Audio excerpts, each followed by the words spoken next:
ദേ ഈ നെക്ലസ് നോക്കിക്കേ, എന്തൊരു പൊലിമയാണല്ലേ. Stylish look and feel.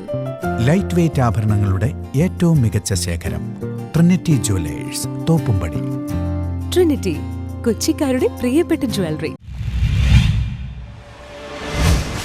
Memorial വായനശാലയോട് ചേർന്നുള്ള മിനി ഹാളിലാണ് പരിപാടി നടന്നത്. നഗരസഭാ കൗൺസിലർ എം ഹബീബുള്ള ചടങ്ങിൽ അധ്യക്ഷത വഹിച്ചു. ജില്ലാ vectoral control unit senior biologist Sheelaja C മുഖ്യ പ്രഭാഷണം നടത്തി. നമ്മളുടെ ശ്രദ്ധ മാറിപ്പോകുന്നുണ്ട്. ഇപ്പം നമുക്കറിയാം, മഞ്ഞപ്പിത്ത രോഗങ്ങളെ കുറിച്ച് ടൈഫോയിഡിനെ കുറിച്ച് പറഞ്ഞു, അതാണ് കൂടുതൽ ഇവിടെ ശ്രദ്ധിക്കുന്നത് പറഞ്ഞത്. ടൈഫോയിഡും മഞ്ഞപ്പിത്തം അതുപോലെ തന്നെ ഡെങ്കിപ്പനിയും നമ്മൾ അതേപോലെ ശ്രദ്ധിക്കേണ്ട ഒരു കാര്യമാണ്. ഡെങ്കിപ്പനിയും എലിപ്പനിയും ഉണ്ട്. ഇവിടെ എലിപ്പനി മരണം ഉണ്ടായിട്ടുണ്ട്.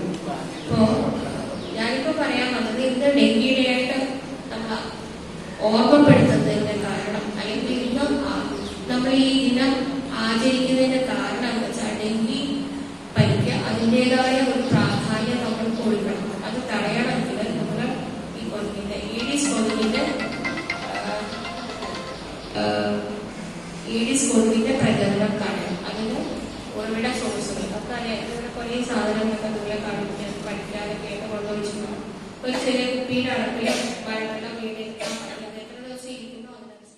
ഹെൽത്ത് സൂപ്പർവൈസർ ബിജോയ് ആർ വിഷയാവതരണം നടത്തി. ഡെങ്കിപ്പനി പ്രതിരോധം വിഷയമാക്കി ഡോക്ടർ അബ്ദുൽ കരീമിന്റെ നേതൃത്വത്തിൽ മാജിക് ഷോയും സംഘടിപ്പിച്ചു. News bureau, Mattancherry.